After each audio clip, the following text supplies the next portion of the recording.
athletes are humans too, and other things can affect them, whether it's their relationships, their families, and whatever's going on in their personal life. So I always wonder, like this time of year around the holidays, if there are people who have like family drama where like it's something that you have to deal with as a person. Like I speak from personal experience. Sometimes it can be tough to compartmentalize and put the blinders on and be really good at your job when there's other stuff going on.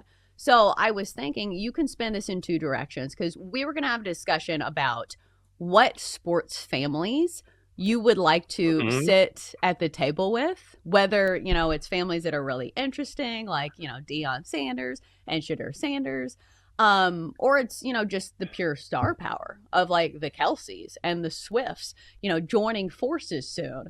Or it could be a family like the Rodgers, where you're like, I wonder what type of dirt and tea I would get on Aaron Rodgers if I sat with his entire family at Thanksgiving when he is not there. So it is interesting this week. Like, I don't know how much of a factor it plays, like not to the point where I would put it in a handicap, but I do think like some of these guys, like there is more stuff on their mind this week sometimes than just football.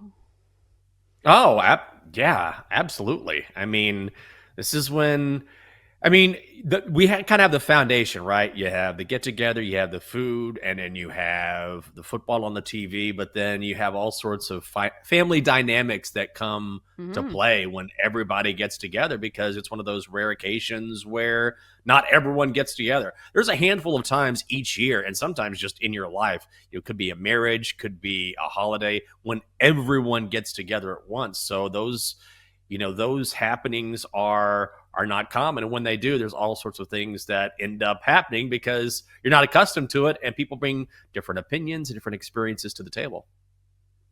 And like, I feel like this is one of those things that I didn't really realize until Jake was playing in the big leagues, is that sometimes it's one of those things where you would think where family is helpful, and sometimes it is, but you see these guys who have home games and they have to leave like 55 tickets for friends and family members. And like, that's a lot of juggling just because the logistics of like, hey, I've got to write down these names and I have to leave these tickets in the family section and these tickets in the friend section. So it's just one of those things that like players have to juggle as a part of just being a human in this world.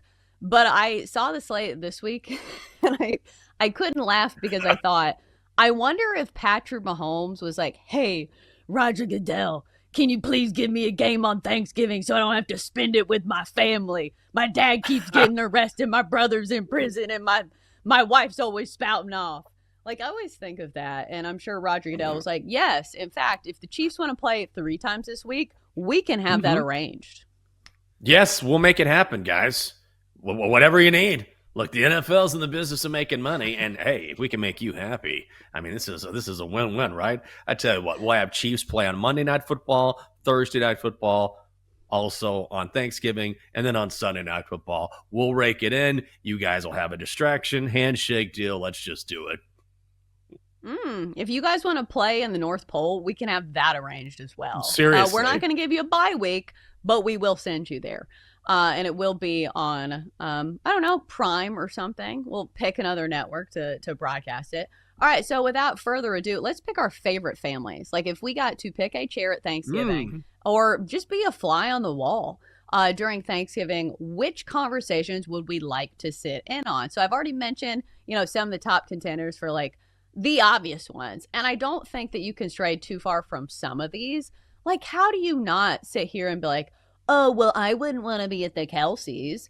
No, like they're the perfect combination of interesting, of famous, and it feels like they have so many different personalities going on.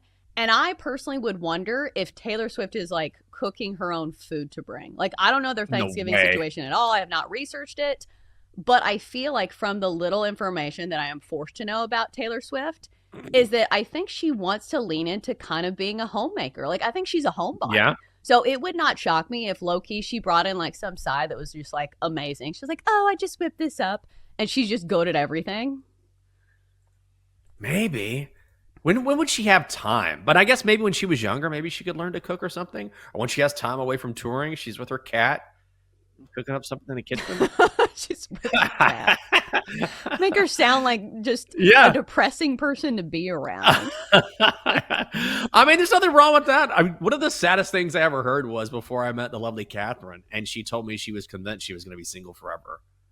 And she was just like, yeah, because Oh. I know, and it made me so sad. I'm like, you? She's like, yeah, the longest relationship I had was 6 months. And so I just kind of thought, well, I have a nice job and I have my cat and, I can just drink wine and watch TV and I have good friends. And I was like, honey, that sounds, that makes me almost cried like hearing that. I can't even imagine that for you. I don't know why I went down that road, but I could never imagine that with someone as, as gregarious as her who has so much to offer. But anyway, I'm glad that's not the case. But you never know when someone can sort of break out a talent that you weren't aware of. I feel like everyone kind of has that where someone can do something. You're like, whoa, where did you learn about this? Or how do you know this? So who knows? Maybe Taylor comes to Thanksgiving and she's like, I hope it's not too much. I made 3 pies. Right? I just feel like she's that high achiever type where if she's going to do something, she wants to be the best at it. Like, I don't know her Yeah. personally, but it feels like we all do. And she like reads into this eldest daughter narrative where it feels like she's Mm-hmm. always seeking approval. So like, it's not going to shock me if she just like absolutely like is amazing at cooking Thanksgiving food. I want to give the superlative who I think would give the best prayer to Deion Sanders. You know that man gives a great Thanksgiving prayer as everybody is gathered around the table just Yeah. because he's a great orator and he's somebody who is great with words. He's funny, he's charming. And I do think that they are Christians. I feel like they do mention like giving thanks to God. And like, so I think that he's one of those people that would absolutely kill it in church. So I think the best prayer would go to Deion Sanders. But I don't know, maybe it's Shadur. Do you think there is any fight for like the head of the table between Shadur and Dion? Because like, here's the thing: Shadur is not lacking in confidence either. Do you think he's like, it's No. time for me to take the head of the table, Dion? You're out, I'm in. Did you see me beat the Raiders this past weekend? I'm 1-0. I was the starter of the Browns. No, I still think everyone defers to Dion because, Shiloh's lucky to be there. Shiloh's lucky not to be in jail, to be honest. But when it comes to Shador, I feel like Dion will always have like I don't want to say alpha personality, but when you talk about guys that whenever they speak, everyone just wants to hear what they have to say. Like Dion is that guy. He just is. People want to hear what he has to say. He always says something entertaining or enlightening. And I have been critical somewhat of Dion's time at Colorado. I don't necessarily agree with everything that he says, but there's no question that he's an incredibly dynamic personality, and he has been for decades. Mm-hmm. All right, so who's Mm-hmm. a family you want to sit with?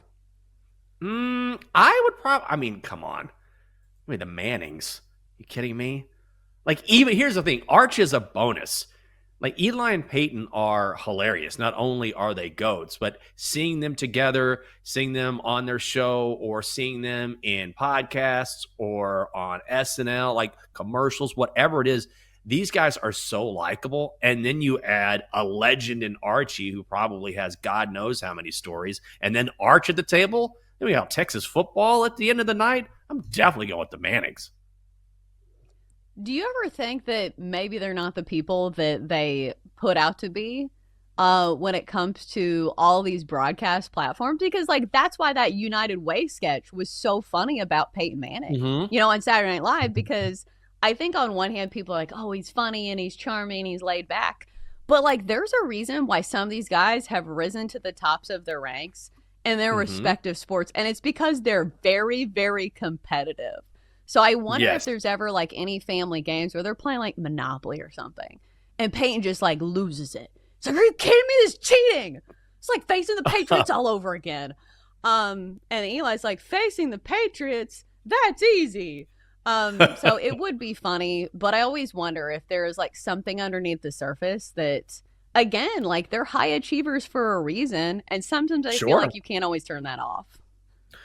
Yeah, I'm sure there's a competitiveness there. How could there not be when you're playing at the highest level? They both played in the NFL, both won multiple Super Bowls. But I think ultimately that once you get it's like betting. once you get a massive sample size, then you understand what you're dealing with, right? So when it comes to like the Kelces or the Mannings or the Currys, these are families that have been in the spotlight for decades, not just because of Mm. the current stars, but because of the family. When you're talking about Dale Curry going back in the day, I grew up watching Dale Curry, or, if you want to go way back with Archie Manning. So over the years, I think if there were some real cracks or some real issues inside the family, or, okay, maybe this family isn't what we thought they were, you would have seen it by now. The issues would have come out, right? And sometimes you just accept, look, these guys are incredibly successful. This goes for numerous families, and also good people that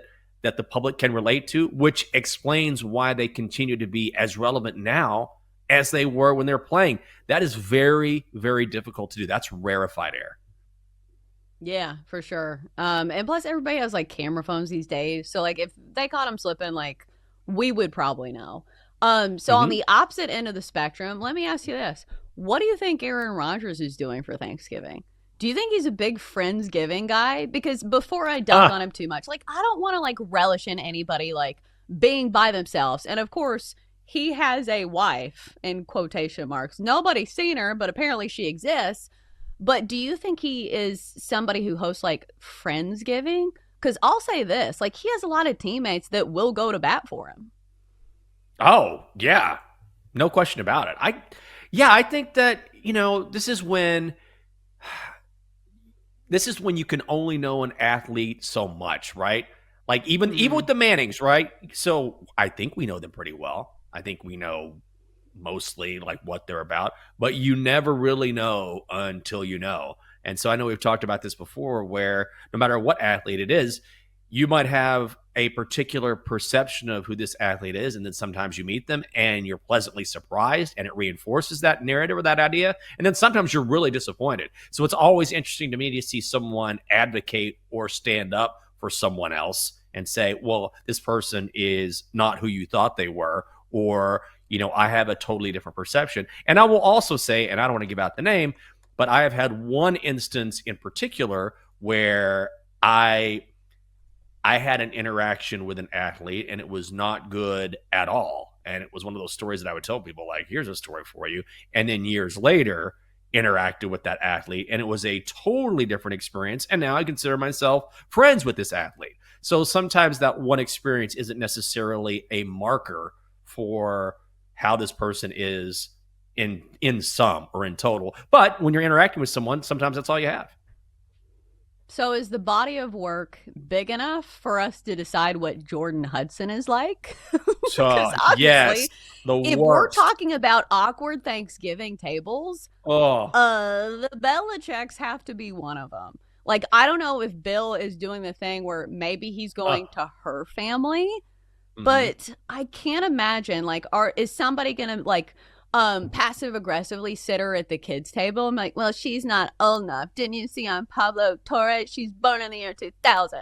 Um, I don't know, because I think that is a tough thing as somebody who I remember like my dad dating somebody. I was Yeah. mean to her, and I was like in my Yeah. 20s. Like I had no reason to be mean to her, and I feel like some of the Belichicks have plenty of reasons to maybe be mean to Jordan Hudson. Yeah. I just want to say that watching Pablo Torre just eviscerate her on a daily basis is awesome. It's amazing because she has been entitled and has acted entitled for so long. And a lot of that has to do with Bill Belichick letting her do whatever she wants. So she just assumes she can do whatever she wants. She can manipulate things and get away with it. And now she has a journalist who is saying, "Oh, I'm not going to fall for this. Guess what? Because I'm not your boyfriend, and I'm not going to let you do whatever you want, and you don't have me charmed. So I'm going to call you out." And she's not accustomed to that, and I think she's going to learn the hard way that she's going about this the wrong way. And Pablo Torre is one of the people who has reported that people in the Belichick circle have said we're really concerned about this woman and how she's acting. And so, God, that Thanksgiving table disaster, absolute disaster. I would Mm. not want to be. Actually, I take that back. I would want to be there. I'd just sit there at the end, like stuffing my face. Oh, this was great. Right. At least it's drama that's not involving me. And it would be Right. very, very fun to watch. I will say this. whatever she wears to Thanksgiving, we know it's going to be a whole fit, and she's probably going to wear those rings as well. She always posts pictures. I guess she just casually wears his championship rings out in public. Doesn't feel very smart to me, but you know, Jordan, she's always got to be flaunting it.